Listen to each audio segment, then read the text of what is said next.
12:33, la derrota de Evelyn Matei en la segunda vuelta ha dado lugar a una serie de comentarios. Algunos dirigentes de la Alianza dicen que esto fue un papelón, otros que hubo mezquindades y que las responsabilidades van y vienen entre el gobierno y los partidos del bloque. Queremos conocer también cómo se va recomponiendo esta relación en la Alianza. Para eso estamos en conversación hasta ahora con el vicepresidente de RN, el diputado Cristian Monkeberg. Diputado, gracias por recibir el llamado de CNN. Buenas tardes ya, exactamente. Muchas gracias y encantado de conversar con ustedes. Estamos acá en Valparaíso, vengo saliendo de una comisión, disculpen por el atraso, pero ya estamos acá. Eso es lo que importa. Diputado, en su análisis, ¿por qué perdió la Alianza? Usted me dirá por qué sacó menos votos, pero en el análisis más de fondo, ¿por qué perdieron 1.400.000 electores que normalmente votaban por la Alianza o por la derecha? ¿Qué pasó en su análisis?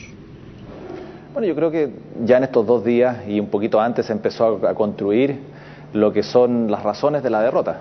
A nadie le gusta perder, normalmente uno aspira a mantener el gobierno, sobre todo cuando cree y está convencido que se han hecho las cosas muy bien en muchos aspectos, como yo soy muy convencido de eso.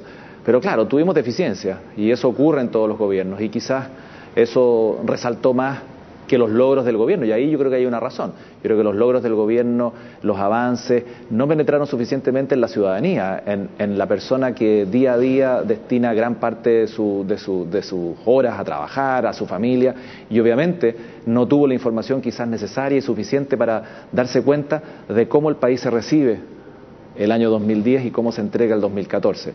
Yo creo que recién eso se está empezando a apreciar en estos últimos meses con una mejor evaluación del presidente Piñera, y eso es un punto que hay que señalar. También están los errores que el propio gobierno pudo haber cometido, sobre todo desde el punto de vista político. Y digo, no con el ánimo de apuntar con el dedo, porque yo también formo parte del gobierno. Yo creo que hubo déficit político al momento de resolver conflictos que se fueron sucediendo.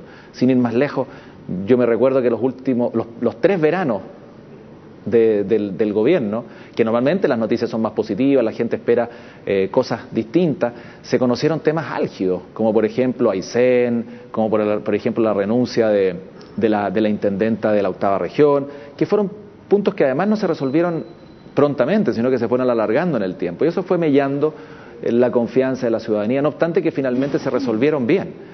Y yo creo que los partidos tenemos un déficit importante y una responsabilidad importante.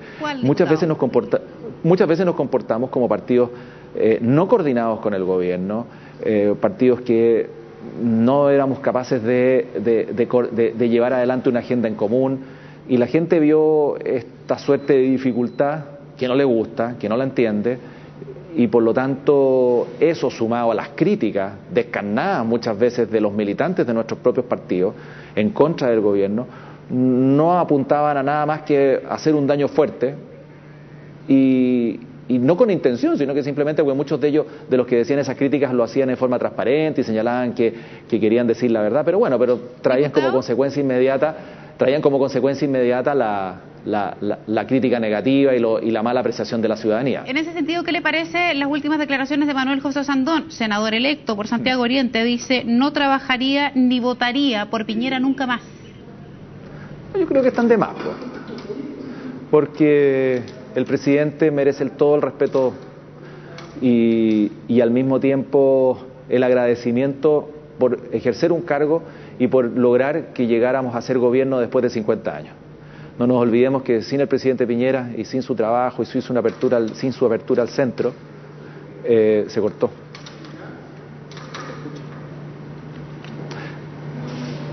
Sí, diputado, otra de las declaraciones que... Ahí me volvió, que se me fue el audio. Se le ha ido el audio. Estábamos conversando de las declaraciones de Manuel José Sandón. Sí, le decía que no hay que olvidar que sin el trabajo y la apertura y lo que logramos durante la campaña, no habríamos llegado a ser gobierno después de 50 años, que fue la última vez que la centro-derecha estuvo gobernando el país, la derecha estuvo gobernando el país. Entonces, ahí hay un punto. Efectivamente, uno podrá tener discrepancias con el presidente, pero decir, no voy a votar nunca más por esa persona ni voy a trabajar por ella, no, yo no lo comparto. Y respecto no me parece a las adecuado. Declaraciones de Hernán Larraín, diputado Monkeberg, no sé si tuvo usted oportunidad de conocerlas. Él habló con la radio cooperativa, se las voy a contar para que la compartamos también con los televidentes. Él dice, me alegro que haya un diagnóstico crudo y descarnado, lo hicimos mal, hemos sido derrotados, perdimos 1.400.000 votos desde la última elección. Por cierto que el gobierno tiene responsabilidades, también los partidos políticos, pero él es súper enfático y dice, lo hicimos mal. Usted, me imagino, por sus comentarios está en sintonía con ese análisis del senador Hernán Larraín. Lógico, y yo lo dije el día de la elección, el resultado, y lo dije clarito, y en chileno, le dije, el resultado es como el forro, y perdóneme la crudeza, pero fue malo. O sea, no inventemos que la abstención, que la gente no fue a participar, que el voto voluntario, eso es cuento chino. La gente podremos analizar si la abstención es mayor o menor, cómo podemos convocar a esa gente que se abstuvo de ir a votar a que vaya a participar, pero no le echemos la culpa a la abstención del mal resultado. Nosotros perdimos 1 millón de votos y no es poco culpa de Evelyn Matei. O sea, aquí hay una historia para atrás que se tejió de mala manera. Sí. Y eso está, y hay que reconocerlo, pero no nos podemos quedar anclados en esa crudeza. Y yo quiero volver al punto anterior respecto del presidente Piñera y no volver a votar por él. Yo creo que lo que tenemos que hacer hoy día es apoyar al gobierno hasta el último día, apoyar al presidente Piñera lealmente, y después veremos y nos empezaremos a preocupar de lo que son las elecciones presidenciales. Pero antes, saquemos conclusiones de lo mal que se hizo, de por qué no tuvimos conexión con la ciudadanía en muchos aspectos, y cómo podemos mejorar y cómo podemos resolver esa conexión con la ciudadanía, que sí la tuvimos hace 4 años atrás y confiaron en nosotros. ¿Qué quiero decir con esto? Proyectos, ideas, planteamientos, y después decidamos quién va a llevar el pandero y quién va a ser el candidato presidencial y quién va a llevar la batuta en la elección municipal de 3 años más y en la elección presidencial de 4 años más. Por ahora, yo creo que hace falta mucho de eso, de renovación, de mirada de futuro, sí, de poner en una primera línea nuevos equipos, tal como lo hizo Evelyn Matei, que no se trata de generaciones de personas mayores versus personas más jóvenes, sino que en el fondo yo estoy convencido, en primera línea tiene que hoy día surgir un grupo de personas que a lo mejor no haya estado en esa primera línea y que asuma responsabilidades dentro de las decisiones de nuestro sector. Y respecto de eso, Cristian, ¿cuáles son los plazos? Porque efectivamente después de una derrota tienen que venir los análisis, la reflexión y las lecciones aprendidas, pero para eso también hay plazos, uno no se puede quedar eternamente en el análisis y hay que tomar el timón y adoptar acciones en concreto. ¿Cuándo cree usted que puede ser ese un buen plazo? Muchos hablan, por ejemplo, del Consejo Ampliado que viene tanto para la UDI en enero como para renovación después. ¿Hay plazos que uno pudiera más o menos establecer relativamente para empezar a ejecutar planes de acción para pensar ya en lo que viene en el futuro? Sí, o sea, esto no puede ser eterno. El proceso de reflexión yo lo aplaudo y es bienvenido. Y que todos digan lo que quieran decir y que todos descarguen su energía, sus pasiones, sus críticas y los puntos de vista positivos, que es un poco lo que estamos haciendo ahora. Pero producido eso, 2 cosas. Mantener el apoyo al gobierno hasta el último día, que eso es fundamental, porque la gente confió en nosotros hasta el 11 de marzo. No hasta la elección que acaba de pasar, y confió hace 4 años atrás. Entonces tenemos que trabajar en esa línea y tenemos que entender que seguimos gobernando, eso por un lado. Y segundo, y yo creo que eso no se ha puesto en duda, yo creo que eso, pero no hace mal de recordarlo. Y segundo, el proceso de reflexión tampoco puede ser eterno y tenemos plazos que se nos vienen. Por ejemplo, en enero los 2 partidos ya tienen consejos directivos ampliados o consejos nacionales, como se llama el nuestro, que busca eso, la catarsis, la reflexión, las conclusiones. Y después vienen los periodos de elecciones internas de los partidos, que también van a marcar el inicio de una nueva etapa. Y lógico, y recordar lo bueno y malo que ocurrió, escribir lo más posible, documentarse para no repetir errores y seguir avanzando. Eso es lo que corresponde. ¿Está en duda la unidad de la alianza? Y quiero remontarme a una respuesta que usted nos entregaba hace un par de minutos, cuando probablemente usted me decía, mire, sí, durante el gobierno los partidos que eran de gobierno probablemente no se alinearon lo suficiente. Renovación Nacional también hizo buenas migas, si me permite el chilenismo, con la DC en algún minuto para impulsar determinados proyectos, pero con la UDI y RN no siempre la situación fluyó. ¿Está en duda ahora la unidad de la alianza después de esta derrota? No, yo creo que no. ¿Y sabe por qué? Porque se demostró de las cosas positivas de la campaña de Evelyn Matei que la unidad formaba parte de uno de los activos nuestros y que no lo podemos perder. Y eso es fundamental, aunque a algunos no les guste.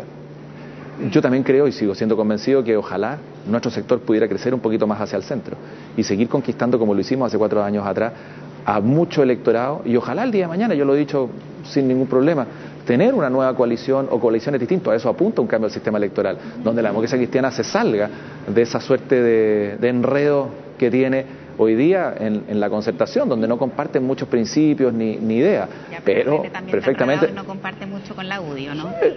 Por eso le estoy diciendo, Por eso le estoy diciendo, el día de mañana perfectamente se puede pensar en nuevas coaliciones. Pero eso no quiere decir que nosotros estemos peleados como el perro y el gato con la UDI. Al revés, yo creo que hubo malas relaciones de los partidos con el gobierno y del gobierno con los partidos, más que entre los partidos. Sí. Eso es lo que veo yo. Pero bueno, es un tema que hay que abordar y sacar lecciones. Diputado, esta es mi última pregunta y le agradezco mucho su tiempo. Ahora, por mandato de la ciudadanía, la alianza va a ser oposición, con la diferencia que en el pasado ustedes siempre habían sido oposición, nunca habían estado en el gobierno. Ahora tienen la experiencia de haber estado en el gobierno. ¿Va a ser en esta oportunidad la alianza una oposición distinta a la oposición que ejercieron en el pasado, tomando como experiencia el haber sido gobierno? Yo creo que vamos a ser mucho más exigentes como oposición, y por lo que usted apunta, porque cuando uno está en el gobierno aprende el teje-maneje y el funcionamiento de lo que es el gobierno, y por lo tanto cuando a mí me presentan una partida presupuestaria, por poner un ejemplo, de una inversión en una región X, y si yo no he tenido la información y la experiencia de haber sido gobierno, obviamente me pueden pasar gato por liebre. No quiero decir con esto que me la quieran pasar, pero se me pueden pasar algunas cosas que yo no pueda atender. O no me doy cuenta. Si he sido gobierno, evidente, esa información es mucho más fluida, se aporta mucho más, y además generamos nosotros una estructura de oposición no solamente a nivel de diputados, de alcaldes, de senadores o de directivas, sino que en todo el país van a haber exfuncionarios de gobierno que tienen la experiencia de haber participado en el gobierno y por lo tanto pueden informar y aportar mucho más, que es lo que hizo la Concertación en estos 4 años. Entonces, en esa línea, la labor de oposición va a ser más eficiente, y tengo que decirlo al tiro. Nosotros vamos a colaborar como siempre hemos colaborado, aunque no se nos necesite mucho porque los votos los tienen ellos, y eso es importante que la gente lo sepa. Ya no nos pueden echar la culpa a nosotros de no hacer las transformaciones, pero vamos a ser más exigentes, vamos a estar encima de los temas y vamos a ser mucho más catetes, eso de todas maneras, porque es la labor para la cual a uno lo eligieron. En una primera etapa fue para ser diputado de gobierno. Hoy día, para ser diputado de oposición y para fiscalizar y cumplir con lo que dice la Constitución en esa materia. Bien, diputado, le quiero agradecer mucho estos minutos de conversación con CNN y que tenga una muy buena tarde. Gracias. Que esté muy bien, adiós.